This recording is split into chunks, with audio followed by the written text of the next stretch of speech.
58 complete हो गए हैं, 59 से शुरू फिफ्टी करेंगे। एट कंप्लीट हो गया है माता जी, मैं भी कृष्णा बुक जी। निकाल रहा हूँ। हरे कृष्णा। तो चलिए, सब लोग मछली। अपना अपना कृष्णा बुक निकाल लीजिए। मैं भी कृष्णा बुक निकाल रहा हूँ। तो चलो पढ़ो माता जी। कौन है? भाई हरे ललिता कृष्ण। माता जी हमेशा रेडी रहते हैं। तो हरे ललिता कृष्ण माता जी प्रभु जी। आपसे ही स्टार्ट किया जाए। 59, अध्याय 59, भौमासुर का उद्धार। श्री भगवान द्वारा विभिन्न राजाओं के महलों से उनका हरण करके किस प्रकार भौमासुर ने 16,000 राजकुमारियों को बंदी बनाया था, और किस प्रकार अद्भुत चरित्र वाले भगवान श्री कृष्ण ने उसका वध किया, यह संपूर्ण कथा श्रीमद् भागवत में श्री सुखदेव गोस्वामी ने राजा परीक्षित को बताई है। साधारणतः असुर सदैव ही देवद्रोही होते हैं। अत्यधिक शक्तिशाली हो जाने पर इस असुर भौमासुर ने बलात् वरुण देव के सिंहासन का छत्र छीन लिया था। देवताओं की मत अदिति के कण फूल भी उसने ले लिए थे। स्वर्गलोक के मेरु पर्वत के एक भाग पर उसने विजय प्राप्त कर ली थी, और मणि पर्वत नामक भूभाग पर अधिकार कर लिया था। अतः भौमासुर के उत्पातों के विषय में श्री कृष्ण को सूचित करने के लिए स्वर्गलोक से राजा इंद्र द्वारका आए। हरे कृष्ण प्रभु जी, हरे धन्यवाद। कृष्णा माता जी। चलो नेक्स्ट पढ़िए, नेक्स्ट पैराग्राफ पढ़िए। जिसके पास में बुक है प्रभु जी मैं पढ़ूं। पढ़ो ना प्रभु, बुक है तो आपके पास में, मैं निकाल रहा हूँ वैसे। स्वर्गाधिपति इंद्र से भौमासुर के विषय में सुनकर भगवान श्री कृष्ण ने अपनी पत्नी सत्यभामा के साथ तत्काल भौमासुर के निवास स्थान की ओर प्रस्थान किया। वे दोनों गरुड़ पर सवार होकर चले। गरुड़ आकाश मार्ग से उन्हें भौमासुर की राजधानी प्रागज्योतिषपुर ले गया। प्रागज्योतिषपुर नगर में प्रवेश करना कोई सरल कार्य नहीं था, क्योंकि इसकी भली भांति किलेबंदी की गई थी। चारों दिशाओं से नगर की सुरक्षा के हेतु चार सुदुर्ग दुर्ग बनाए गए थे। सुदुर्ग सैन्य शक्ति के द्वारा नगर चारों ओर से सुरक्षित था। दूसरी सीमा के रूप में नगर के चारों ओर जल से भरी खाई थी। इसके साथ ही नगर चारों ओर से विद्युत के तारों से घिरा हुआ था। अगली किलेबंदी अनिल नामक ज्वलनशील वायु की थी। इसके उपरांत मुर नामक असुर द्वारा निर्मित कांटेदार तारों का एक जाल था। ऐसा प्रतीत होता था कि आधुनिक वैज्ञानिक प्रगति के दृष्टिकोण से भी नगर भली भांति रक्षित था। हरे कृष्ण प्रभु। हरे कृष्णा। यस, नेक्स्ट कौन पढ़ना चाह रहे हैं? रीता मैं माता पढ़ रही जी। हूँ। मैं पढ़ हाँ पढ़िए कविता माता जी। जी, जय श्री कृष्ण प्रभु जी। जब श्री कृष्ण वहां पहुंचे, उन्होंने अपनी गदा के प्रहार से समस्त दुर्ग भंग कर दिया। श्री कृष्ण के बाणों के सतत आक्रमण से सैन्य शक्ति इधर उधर बिखर गई। अपने प्रसिद्ध सुदर्शन चक्र से उन्होंने विद्युतीय कर्म सीमा को विफल कर दिया, जल की खाई तथा गैसीय सीमा को नष्ट कर दिया, और मूर द्वारा निर्मित विद्युतीय कृत तारों के जाल को भी छिन्न भिन्न कर दिया। अपने शंख की ध्वनि से उन्होंने न केवल महान योद्धाओं के हृदय भंग किए, अपितु वहां के सभी युद्ध संबंधी यंत्रों को भी भंग कर दिया। उसी भांति उन्होंने अपनी अजय गदा से नगर के चारों ओर की दीवार खंडित कर दी। हरे कृष्णा प्रभु जी। कंटिन्यू करूं क्या प्रभु नहीं जी? माता जी, और एक पैराग्राफ नेक्स्ट, दूसरों को देंगे चांस। ओ, श्रीदेवी माता जी। हरे कृष्णा प्रभु जी। हरे कृष्ण। हरे कृष्ण प्रभु जी। श्रीला प्रभुपाद की जय। उनके शंख की ध्वनि सृष्टि के प्रलय के समय होने वाले वज्रपात की ध्वनि के समान प्रतीत होती थी। असुर मुर ने जब शंख की ध्वनि सुनी तो वह जाग गया और यह देखने के लिए स्वयं बाहर आया कि क्या हुआ। उसके 5 सिर थे और दीर्घकाल से वह जल में रह रहा था।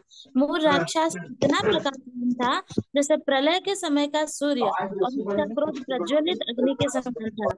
उसके शरीर की कांति इतनी चमकदार थी कि खुली दृष्टि से उसे देखना कठिन था। बाहर आते ही वह अपना त्रिशूल उठाकर भगवान श्री कृष्ण की ओर दौड़ा। उसका क्रोध अत्यंत भयंकर था और वह तीनों लोकों का भक्षण करने के लिए तत्पर दिखाई देता था। सर्वप्रथम उसने अपना त्रिशूल घुमाकर श्री कृष्ण के वाहन गरुड़ पर आक्रमण किया, और अपने 5 मुखों से वह घोर सिंहनाद करने लगा।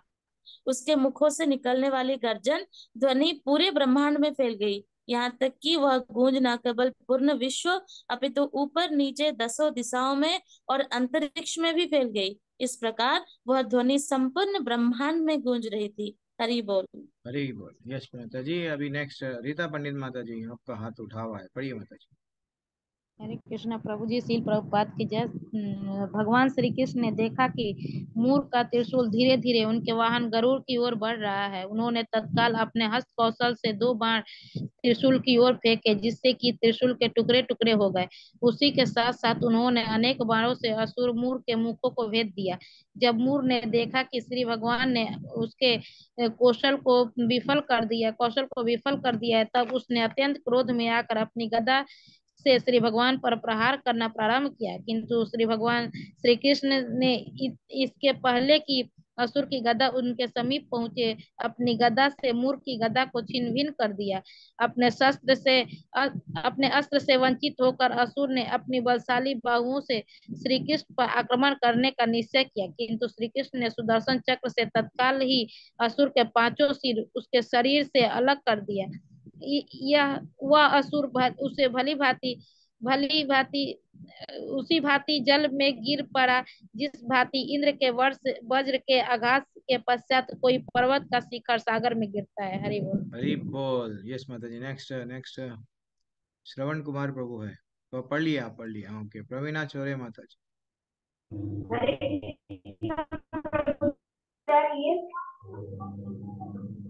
आपकी आवाज नहीं आ रही है। आप ब्लूटूथ ब्लूटूथ वह निकाल दीजिए, डायरेक्ट बात कीजिए। हाँ, बोलिए बोलिए, पढ़िए माता। मूर असुर के 7 पुत्र थे, जिनके नाम थे ताम्र, अंतरिक्ष, श्रवण, विभवासु, वसु, नभस्वान और अरुण। अपने पिता की मृत्यु के कारण वे क्रोध से उन्मत्त हो उठे और प्रतिशोध की ज्वाला में जलने लगे। बदला लेने की भावना से वे अत्यंत क्रोध में श्री कृष्ण से युद्ध करने के लिए तत्पर हो गए। उन्होंने स्वयं को आवश्यक आयुधों से सज्जित किया और पीठ नामक एक अन्य असुर को युद्ध में सेना नायक की भांति कार्य करने के लिए नियुक्त किया। भौमासुर के आदेश पर उन सब ने सम्मिलित रूप से श्री कृष्ण पर आक्रमण किया। हरे कृष्ण प्रभु जी। हरी बोल। यस माता जी। नेक्स्ट और पढ़ू? नेक्स्ट नेक्स्ट सबको भी चांस देंगे, आज मैं एकादशी पढ़ूं? है ना। जरा दया करो ना, मैं नाम लूंगा, आपके हाथ उठे हुए हैं, मैं देख रहा हूँ यहाँ पे। तो सुशील गुप्ता प्रभु। हरे कृष्णा प्रभु जी, दंड प्रणाम। श्री प्रभुपाद द्वारा श्री प्रभुपाद की जय। जब वे भगवान श्री कृष्ण के समक्ष आए, तब वे उन पर खड्ग, गदा, भाला, बाण और त्रिशूल आदि अनेक आयुधों की वर्षा करने लगे। किंतु उन्हें ज्ञात नहीं था कि श्री भगवान की शक्ति असीम एवं अजेय है। अपने बाणों से श्री कृष्ण ने भौमासुर के दैत्यों के समस्त आयुधों को छिन्न भिन्न कर दिया। तत्पश्चात भगवान श्री कृष्ण के शस्त्र प्रहार से भौमासुर का सेनापति पीठ एवं उसकी सभी सहायक गिर पड़े। उनके सैनिकों के वस्त्र फट गए थे और उनके सिर, पैर, भुजाएं और जांघें कटकर अलग हो गई थी। वे सभी यमराज के पास भेज दिए गए थे। हरे कृष्ण प्रभु जी, दंडवत प्रणाम। हरे कृष्ण। हरी बोल। चलो माता जी, नेक्स्ट नेक्स्ट हरे कृष्ण प्रभु जी। मीरा माता जी, आप ही नेक्स्ट है। हाँ। भौमासुर का एक नाम नरकासुर भी था, क्योंकि वह मूर्तिमती पृथ्वी का पुत्र था। जब उसने देखा कि युद्ध भूमि में उसके सभी सैनिकों, सेनापतियों तथा योद्धाओं का श्री भगवान के शस्त्रों के आघात से संहार कर दिया गया है, तब वह भगवान पर अत्यंत क्रुद्ध हुआ। तत्पश्चात वह सागर तट पर उत्पन्न और पले हुए हाथियों की विशाल संख्या के साथ नगर के बाहर आया। वे सभी हाथी अत्यधिक मतवाले थे। जब वे बाहर आए, तब उन्होंने देखा कि विद्युत के प्रकाश से चमकते हुए सूर्य को घेरने वाले श्याम मेघ के समान श्री कृष्ण और उनकी पत्नी ऊपर अंतरिक्ष में स्थित हैं। तत्काल भौमासुर ने शतग्नि नामक की शक्ति चलाई, जिससे वह एक ही प्रहार से सैकड़ों योद्धाओं का वध कर सकता था। उसी समय उसके सभी सहायकों ने भी अपने अपने अस्त्र भगवान पर चलाए।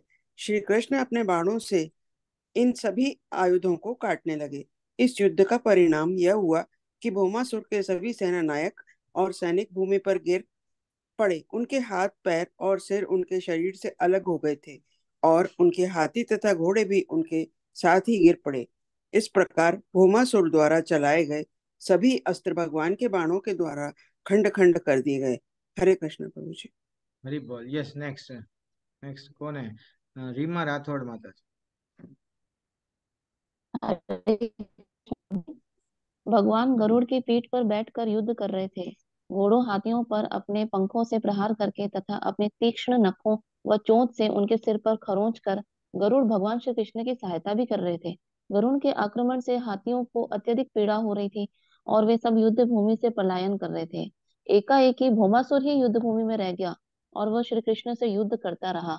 उसने देखा कि श्री कृष्ण का वाहन गरुड़ हाथियों को अत्यंत विचलित कर रहा है, अतएव अत्यंत में उसने गरुड़ पर पूर्ण शक्ति से प्रहार किया। उसका यह प्रहार वज्राघात को भी लजाने वाला था। सौभाग्यवश गरुड़ साधारण पक्षी नहीं था और भौमासुर का प्रहार उसे ऐसा ही प्रतीत हुआ जैसे किसी विशाल हाथी को पुष्पमाला का आघात अनुभव होता है। हरे कृष्ण। हरी यस।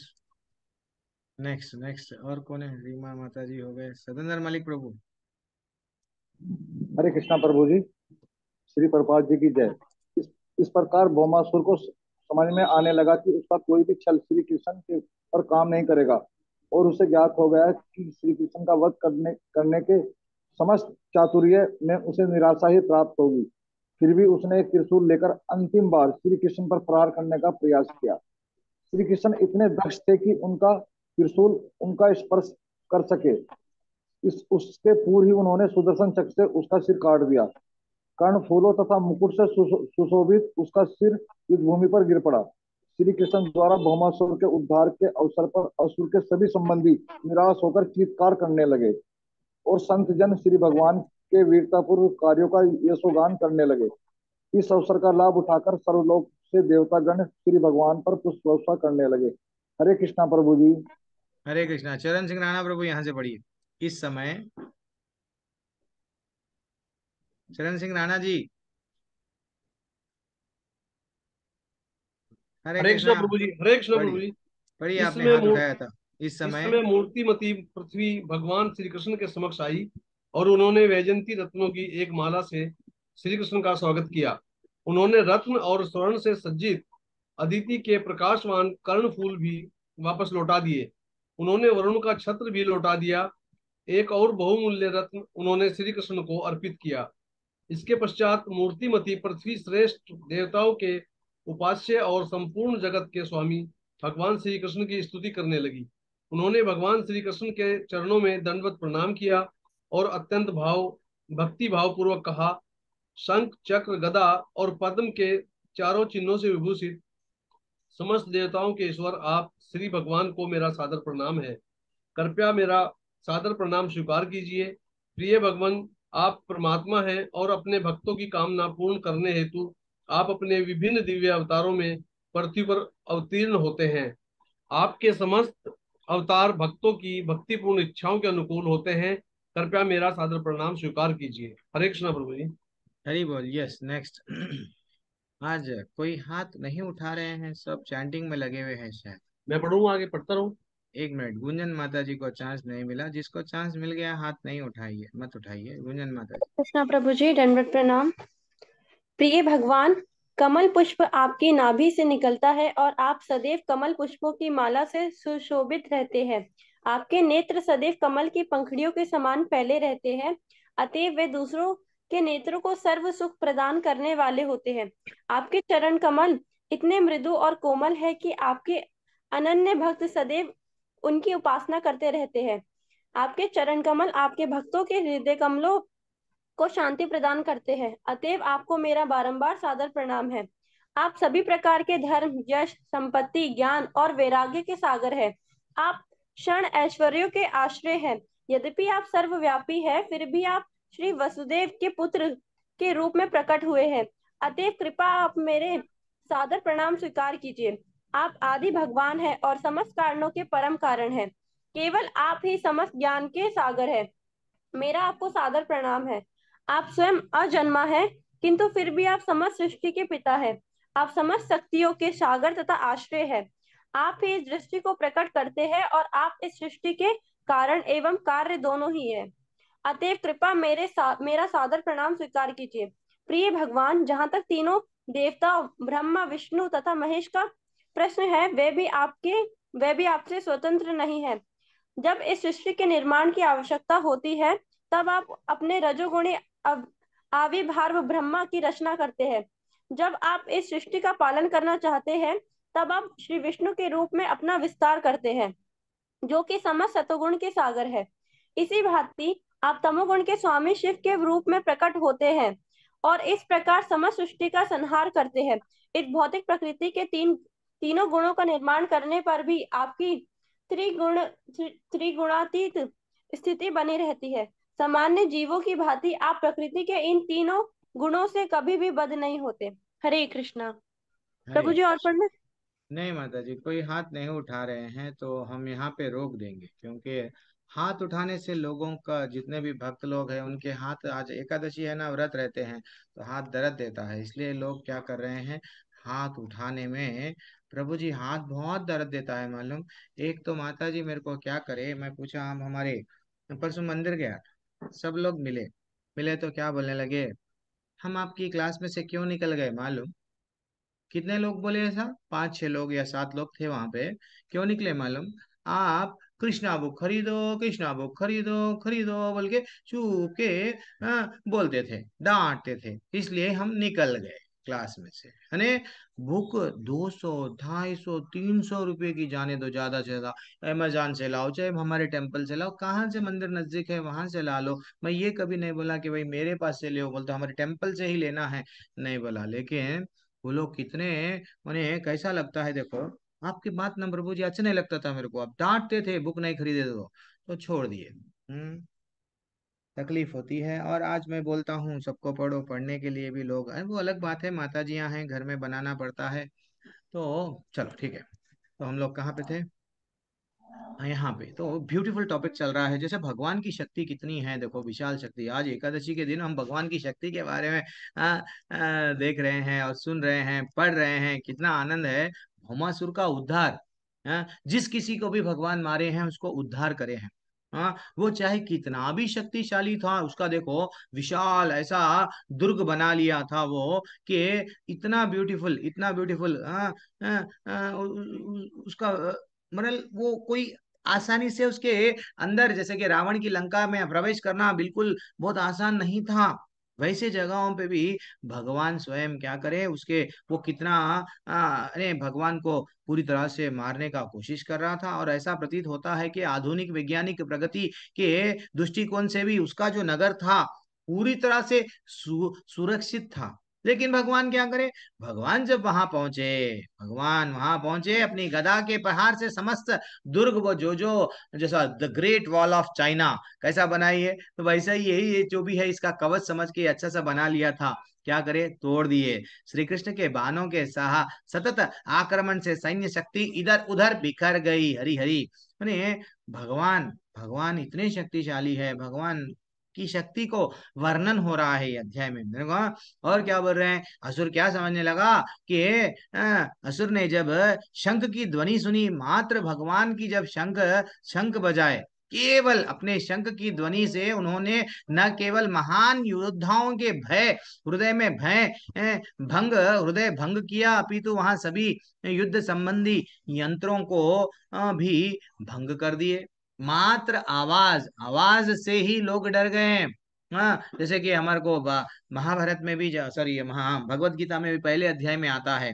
हाँ, हाँ, जब जैसे ही युद्ध आरंभ हो रहा है, भगवान जब शंख बजाते हैं तो क्या होता है, हृदय विदीर्ण कर दिए, वहां पे भी बताए। तो भगवान की, भगवान का शंख में इतनी शक्ति है, भगवान की आवाज में इतनी शक्ति है, नहीं मारे से पहले मर जा रहे हैं वो लोग, हाँ, निस्तेज हो जा रहे हैं। तो भगवान में कितनी शक्ति है, भगवान में कितनी शक्ति है, लेकिन उनको आनंद मिलता है।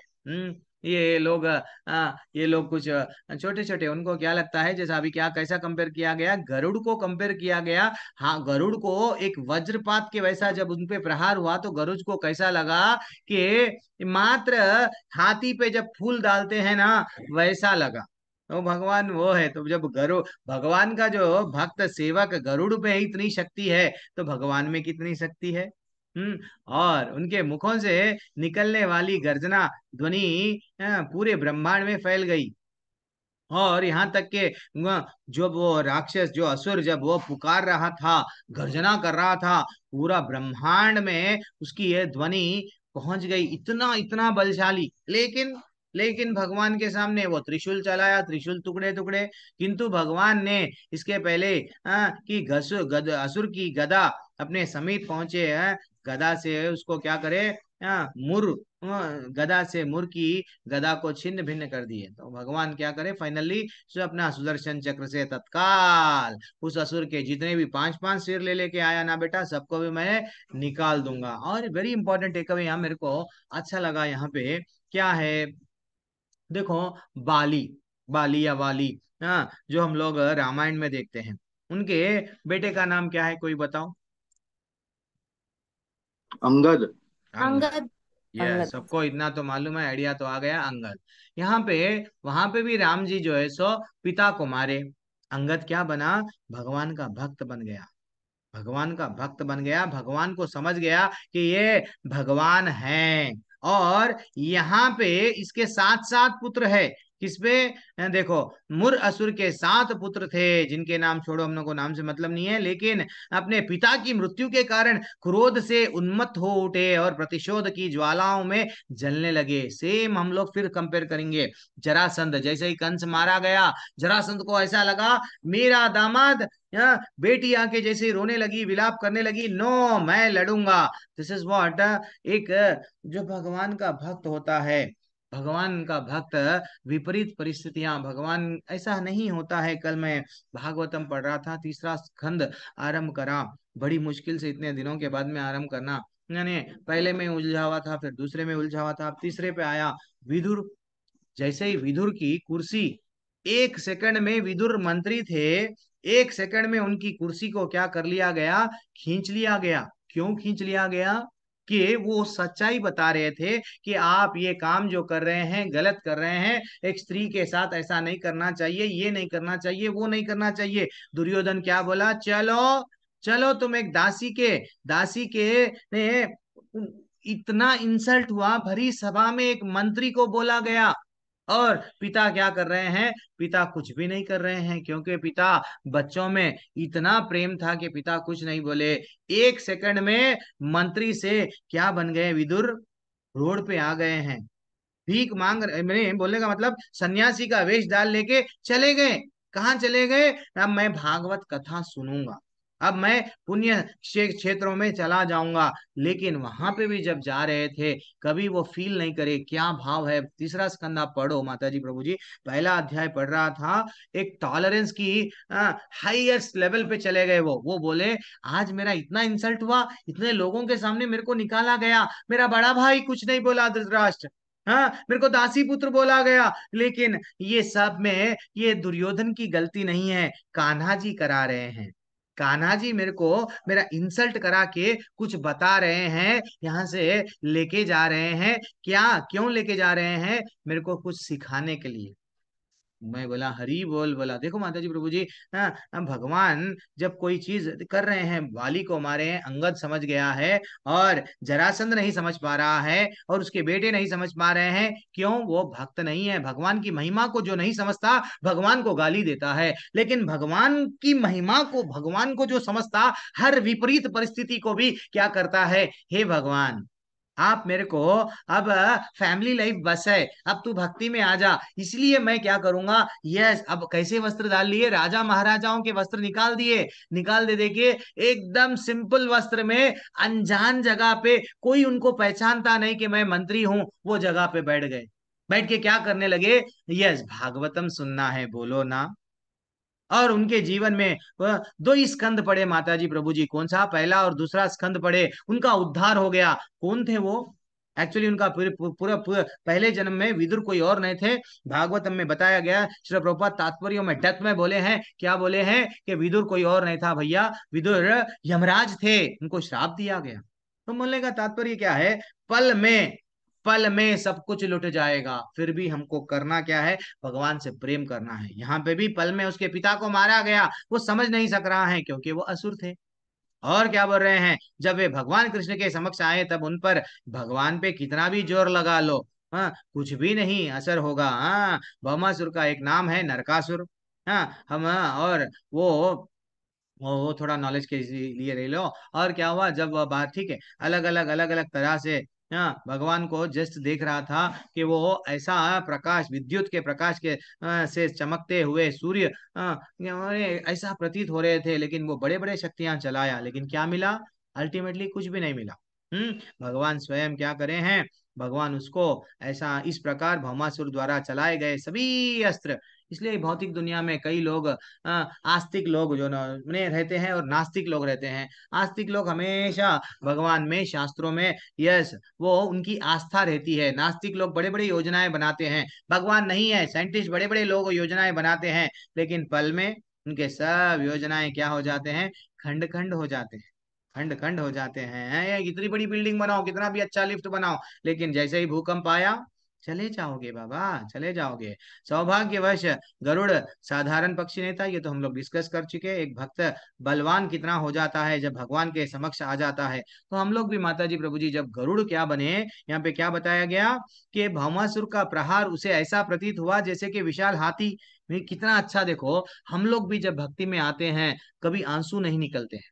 हम लोग भी अच्छा ठीक है यही हुआ ना, ठीक है कल फिर प्रयत्न करेंगे, ओके यही हुआ ना, ठीक है प्रयत्न करेंगे। पांडवों को जब तकलीफ आई, सीता मैया को तकलीफ आई, साथ में जो कृष्ण लक्ष्मण थे उनको तकलीफ आई, ये भैया भरत तो स्वयं ले लिए तकलीफ, मैं तो नीचे ही सोऊंगा जीवन भर, मैं राजा नहीं, चरणों को राजा को बना दूंगा और मैं नीचे बैठ जाऊंगा। ये लोग सब तकलीफ झेले हैं, उनके तकलीफ के सामने हमारी तकलीफ क्या है? लेकिन हमारी रियल तकलीफ क्या है? हमारे सा हमारा ठाकुर रूठ गया है, ये रियल तकलीफ है। हरी हरी, ठीक है ना।